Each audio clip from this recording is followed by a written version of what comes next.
Hey everybody, how's it going? It is Friday night in the shop. I can't leave it. Let's get that 266 that I bought at the auction running.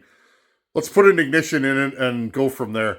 I don't think it's going to run with just an ignition, but I've been proven wrong before. Let's do this. Okay, well, let's see if we can get this thing running. It's Friday night. It's kind of cold out. What better thing to do than just want to see if I can hear this thing run again. It needs to be gone through. This will not go into the fleet until I've at least gone over it. I want to clean it. I was reading a comment and it said, there's no way I could have put that saw down. And yeah, I used to be like that, but now, well, man's got things to do, right? And he can only spend, at least I can only spend so much time monkeying around with saws. I actually had to haul water last night.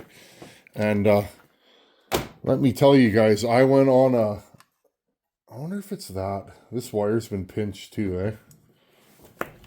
I went on quite the excursion last night looking for water. It appears all the standpipes are closed down. I guess they're doing maintenance. So, I mean, waste of a night hauling water, but, well, got to try out my Cummins real good. Let me tell you guys, that Cummins, does that thing pull? My gosh, does that thing pull? Yeah, just any of you guys that have one of those, you probably know what I'm talking about. Let's see what we got here. Okay, we're gonna replace the ignition on this thing. Maybe I'll start with the coil and then I'll move on to the igniter, because if one part is no good, I don't want to throw it in my parts bag. I do have a fair amount of parts for these, but I mean, this stuff's getting harder to find, so I don't like to waste parts, meaning like I don't want to throw away a good part, because you never know, right? And all these parts, friends, I used to buy saws that were in really rough shape, and I would, ones that you couldn't save, maybe they had a busted case or something, and I would tear them down for parts. Okay, and I did that for years at the beginning. Parts were harder to get. There was no clone saws of these back then. Here's the coil. So you had to make do with whatever you could find back then. I don't know what I have for coils. Here's one. Just one I had in a bag. This one, the kill switch wire is kind of boogery. Let's see, what do we got here? Is this one? Oh, this looks similar. Maybe a little bit older. Wires look good on it though. So yeah, maybe we'll run this one.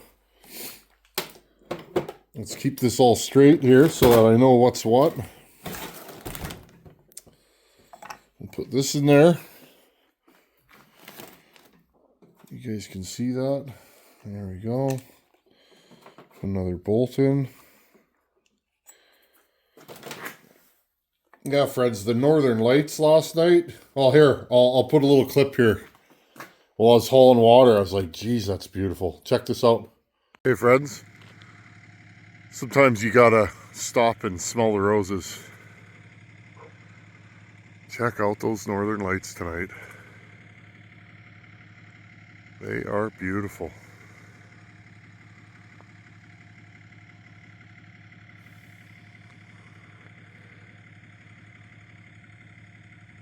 Just twinkling away. Gotta love it. Isn't that something? I sent that to a buddy of mine and he said, I've never seen that. I want to see that, you know?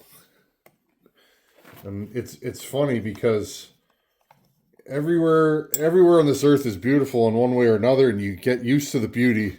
Whether you look at rolling hills or mountains, you get used to it. And yeah, you still know it's there and you still think it's great, but it kind of loses its effect. And it's like, yeah, I mean, we get Northern Lights all the time. It's not every day, but you get them often enough. around here that it's just nice to stop and smell the roses. Okay, I always just use a business card, whether it be mine or somebody else's. A lot of times I use my own business cards because I have a lot of them. Okay, and I just leave it loose. And usually if the magnets are good, it'll just suck itself down and reef this down. I don't want to take the handle off, but you'd be well, ahead to take the handle off in most cases if you were going to break the saw down. Okay, we got that. Turn this flywheel. Yellow wire goes on the bottom like this. A lot of times with these, it's just the dirt. I fully expected myself to just clean the dirt up and have a running saw. Well, that wasn't the case this time. I cleaned both of these leads. It's kind of funny how this is. They take these two leads and they get screwed together into this plastic here, and that's what holds them together. It seems like a wonky design. Never really had a problem with it. It seems bad, but again, sometimes it's hard to outsmart those engineers. They do know what they're doing in most cases. Okay, so we'll put this down here. Make sure you have the right cover. There are different covers for different saws, depending on how old it is. There we go. There's a one-piece ignition and a two-piece on this. That's why somebody was mentioning this is made in Slovenia, and it is. And hence, that's why I was thinking it was an older saw. Now, I don't know much about the Slovenian 266s or the 61s. I think this is the first one I've had. But they were saying they always made them with the earlier tag, the shiny chrome tag. Now, the reason why I was thinking that this saw is an earlier saw as a two-piece ignition, but I was thinking about it. I don't think... See, friends, that's a bad deal right there. We'll fix that after, if the saw turns out to cooperate. Okay, put that grommet in there. I can always fix that on the top side. But I was thinking this is an early saw because it has a two-piece ignition. But here's the thing. I don't think... I could be wrong, friends, but I don't think I've ever had a 266 with a one-piece ignition. 268s and 272s, yes. I don't think I've ever had a 272 with a two-piece ignition. So there are differences. I'm going to go like this time. I'm going to put that wire over here. There are differences in these saws. They are small differences. They often don't mean anything. But I'm going to be able to get this wire in here without too much horsing around. And push this through. I'm just trying to slide it underneath the carb adjuster. This thing is so full of dirt that, and yes, I will clean this saw out good. In fact, you guys know what I'll do. If this thing is a worthy contender, well, then this will be in my fleet, and I'll go through it and I'll put bearings and, oh, I left this loose, didn't I? And I'll do bearings and gasket seals. I always do that. Yeah, it seems like a lot of work to completely go through a saw, but if you do that and put it back together, I guarantee, at least in my experience, I've never had one of these that didn't run well after and run for years. In fact, every one of my saws on this chassis, every saw I've run through, I've never put a wrench on them again. Now, I'm not a daily cutter. I'm not even a weekly cutter anymore. Since I had my kid, since we had our kid, I cut less and less, friends, and that's just the same thing. I work on chainsaws less and less. But when I talk to a lot of you guys out there that have young children, you get it. It's an awesome thing raising a child. I think it is. It's tiring. as we all know, but somehow it is just all so worth it. No matter how tired you are, at least for me, it's so worth it to give that little girl the care and attention she needs. But anyways, so, but I've never had a problem with any of my saws, none of them. After I build them and go through them and do it the right way, no problems. You know what I do have problems with? Saws that I don't do that with. An old saw that I don't put crank seals in or replace the fuel line. Those are the saws that I take to the bush and they run good for a tank, and then I have problems with them and I'm wrenching on them and they end up not being in the permanent fleet, because nothing that doesn't run nicely goes in the truck, right? Even play saws, they gotta start and idle, right? At least in my world they do. Unless I'm just cutting cookies in the yard, and typically I only do that when I have something I don't trust. Okay, ignition on. Let's see, do we have spark now? I hope it's that. Yep. Okay guys, so we had a bad coil. I'll zoom you guys right in so that you can see. Okay guys, check this out. You'll be able to see this. Ah! Whew! Sorry, you guys know what I just did. This thing has...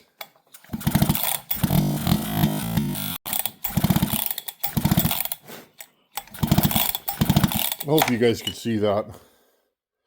This thing has nice bright blue spark. Okay, let's zoom you back. I'm not going to pull this carburetor off yet. I just want to see if I can get this saw to run. Just fire. Just, you know, vroom. I did put fuel in it, and who knows, maybe it will start. But you got to start somewhere. So we'll start with the basics. I won't get too involved with you guys on this one. And when the time is right, I likely will not port this cylinder. I have a really hot 266 build that I've run for years. You guys have seen it. It's one of my favorite saws. I brought it to Bucket Stock. Those of you guys that were there, that hot little John thread that I was running, I was cutting hardwood with it. That's a 66cc.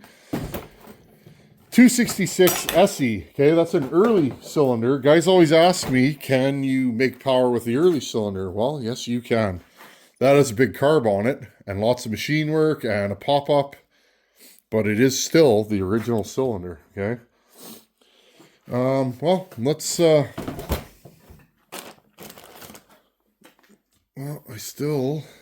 I'll get a little fuel out of these things are great, friends. They're for flushing out teeth. Just give me just enough fuel to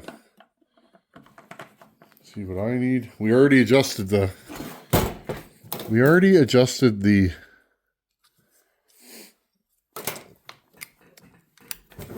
we'll just do that. Always pull the trigger and let it run in there. We already adjusted the jets last night, so we know where they're at. Okay, let's see if this thing starts. Okay, I'll just grab the saw here. And let's give her a little pull. This thing should fire now, first pull.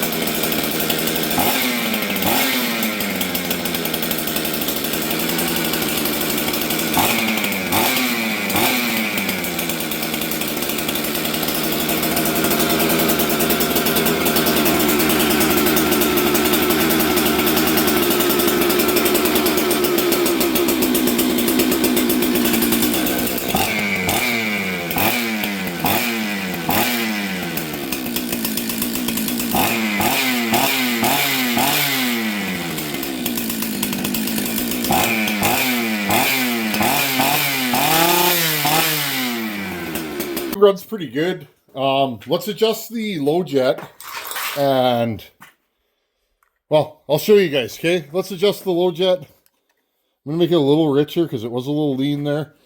Again, we will put the carburetor all the way in. And remember, gently seat it. I just look where the snap-on is here. And I go, I'll do one full turn, okay? And our high jet is, I'm going to turn it all the way in. Okay. Snap-on's on the top. Let's go one turn, okay? Now, another thing I'm going to do, because often these will tune a little different without the air filter on. Okay, so get the saw nice and warm, and then put the air filter on. Especially if you're new. If you're not new, you know, you can tune around not having an air filter. You guys know what I'm talking about. Okay, let's fire this thing up.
This thing runs pretty good. It tunes beautifully. I'm actually kind of shocked. Normally these carburetors, when they've been sitting, they're hard to start, they're hard to tune, because everything stiffens up. Now you guys notice, okay? First thing I did, I turned it in, okay? Say it stops there, okay? So it's all the way up. I turn it in till it wants to die, okay? It starts to die, and I stop there and I make a mental note of it. Okay, this is the low jet, and then I turn it out. Let's say it wants to die one full turn out, right? And I make note of, just make a notation of where it stops. Wants to die there. That's full rich, okay? Out is rich, in is lean. So I turn it in, I usually go lean first, and it's lean here, and then I turn it slowly, very slowly. If you go too fast, this will be hard. And it wants to die here. Before it dies, I turn it in a half a turn, okay? My snap-on is on the bottom, okay? So you turn it in between full lean, which is in, and full rich, which is out. And then, okay, you turn it to about halfway, and then I give it just a squeak more out, okay? Maybe about an eighth of a turn. Okay, and then check. Does it take throttle cleanly? Does it return back to idle quickly? Okay, and another thing, does it start? Oh, I just flung oil all over my phone.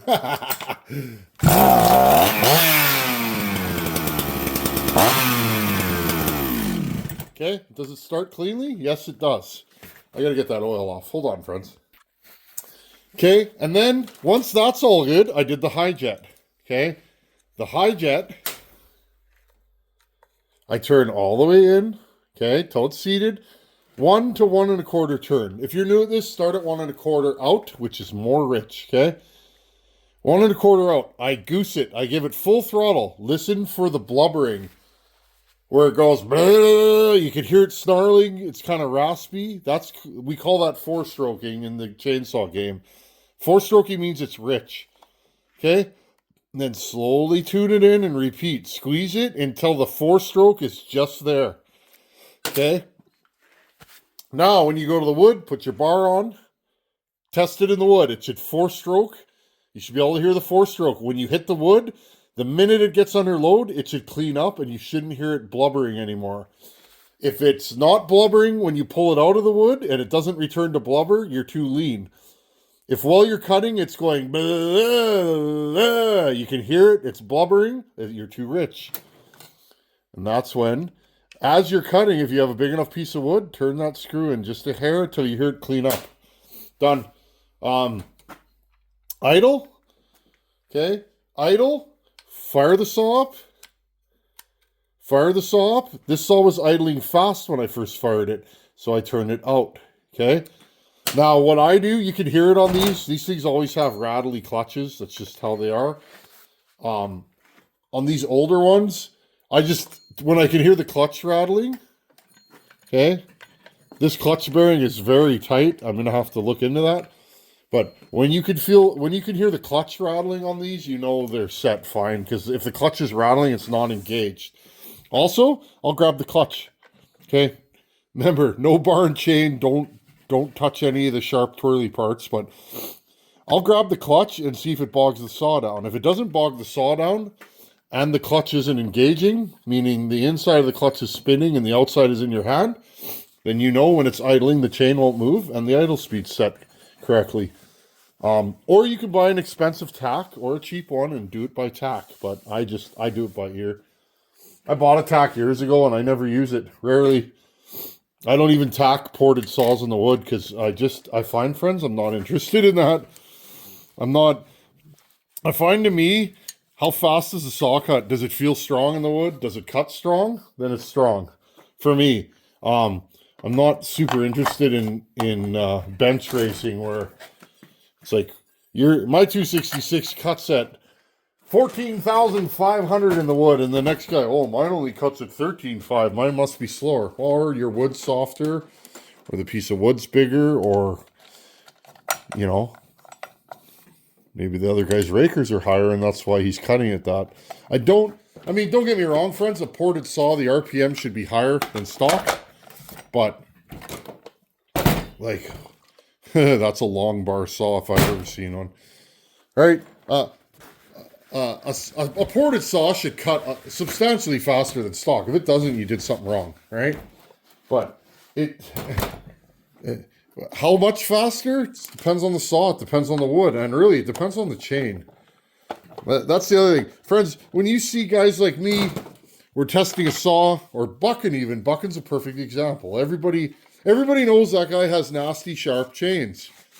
Everybody knows his saws are fast. When he's running a saw, it's generally gangbuster. It's fast. Why? Because he's sharp, friends. Okay? If he's running one of my saws, he's running it at optimal RPM. You know what I mean? Like, that thing's cutting as fast as it can cut. You're not going to get a faster chain on it. Where my chains are good, but I don't square grind, and my sharpening is not as good as Bucking's. I'll say it. When I'm running it, I bet you it's not as fast as when a guy like Bucking's running it, because, well, he's probably going to have a better chain, right? Time in the wood. The more cutting you do and the more filing you do, the better you get at chains, right? I file an adequate chain because I had his help, but you guys get what I'm saying? So, this is a great saw. Again, friends, $200. Oh, those boots, I wore them last night hauling water. They're great. They're the right size for me because they're 13s, not 12s. So, I mean, honestly, friends, I made out like a bandit here. I would have paid $200 just for this saw. If this thing was on Marketplace for $200 and I could get close to it, I would have driven wherever, to pick it up. I mean, friends, the muffler is not even dented. Look at that. It still has half the sticker on the chain brake. So, anyhow, friends, Friday night in the shop. Good times. Yeah, I think we done good here. We done some good work here, folks. And again, guys, well, I'll spin this around and yak with you for a minute. Well, guys, thank you for your support. You guys liking, subscribing, watching the videos are what allow me to buy things like another 266. So just thank you guys. I never say like and subscribe. Maybe I should. I don't know how I feel about that, but I feel like you guys out there that are, that jump in every week and watch the channel, you guys know what to do. If you want to find my videos, you'll find them for sure. Anyhow, guys, well, I've been stumped before. This saw runs perfect. Like, I'd almost take it to the wood. That's how good it runs. It starts idles, and the shop is super smoky. I got my ventilation fan running in the background, and good times. Oh, and one more thing. For you guys that are still here, I bought another saw at auction this morning, so stay tuned.